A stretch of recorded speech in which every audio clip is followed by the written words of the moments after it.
Hi, this is Gilbert. I just want to show you that this machine, the Vulcan Omni Pro 220, does run the 6010 rods.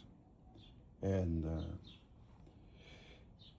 I run them at 65 amps, the 332nd rods.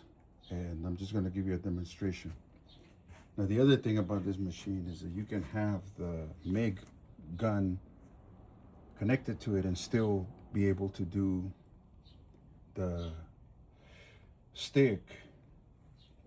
The machine itself cancels the MIG torch, and it just gives power to the stick, which I have right here. Now this is a 6010. This is a 6010 rod, and it's got a red flux, and we'll make it work right now. The other thing that this one does is automatically shuts it off until we turn it on. Now it's on, and it's going to give me 75 amps. Here we go.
See, the time that it stopped, it wasn't because of something happening. It was my fault. I wasn't putting in the stick. I wasn't trying to make beautiful welds. What I was just trying to show is that this machine does run the 6010s, and it runs them very well.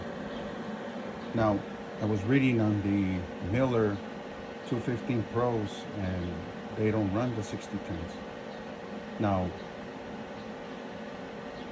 I can afford a Miller. I have a card that's got enough money there to carry a Miller, that one or the 220. But in reality, I really don't need it. This Vulcan is enough for me. And I also have that stick welder, which is this titanium 225. This is a workhorse here. I do highly recommend either of these machines for someone like me, a DIYer, hobbyist, because that's what I do. I do hobbyist things. And they're good machines. They have been good machines. Sometimes you can get them on sale, and and you can make it work. I heard that they're coming out with a new machine like this one, but until this one breaks, I won't jump into the other one.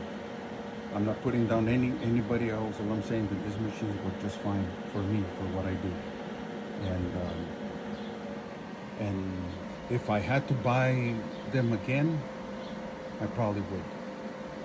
Especially this one right here. This is a workhorse right here. This is and if you can see right there, it tells you that it runs the 6010s. And I do run them a lot here, for tacking or for tubes and things of that nature. Now, you can see, you can do a lot of things with this one, because you can do flux, you can do MIG, you can do TIG. Now, they're going to have the TIG, the pedal and the torch. They're going to have them on sale this coming June. And I'm thinking of getting them, that way I can get into TIG welding. Not much of that. I've never done it. And maybe it'd be a good thing to just, learn a little bit here and there. I might need to get the 100% argon, because right now what I have is the C25. So anyway, um, hope you enjoyed this video. I mean, to anybody that wants to, like me, get into hobbies, welding, DIY welding, there's some good guys in YouTube that really teach you. There's the guys from weld.com. They're pretty good teachers. There's another guy that I really like. It's called Making Mistakes with Greg. He really explains everything very well. And then there's another guy called DIY Pro. So, those guys, they're all welders. And they do a pretty good job in explaining certain situations. And, they've helped me out a lot by watching their videos and all that. So I do recommend those guys. And but anyway, any questions or comments or whatever, you're more than welcome. I've been doing this maybe since COVID started. I wasn't able to travel a lot, not anything health wise. It's just that the situations during COVID. So then I got into this hobby that I could do here at home, that I could build here in my deck, and then that's how I got started. And, so I built things. I built tables. I built that table right there. Actually, I made that table right there. Um, not that clutch horse, no, but the table itself, I made it. And that was my first project. And then some other things that I built over time. And but anyway, I'm enjoying it. I'm not spending a ton of money other than what I already invested.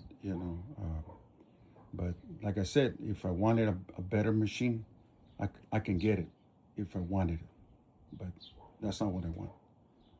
All right, you guys have a good day, a wonderful, blessed weekend, month, year, everything.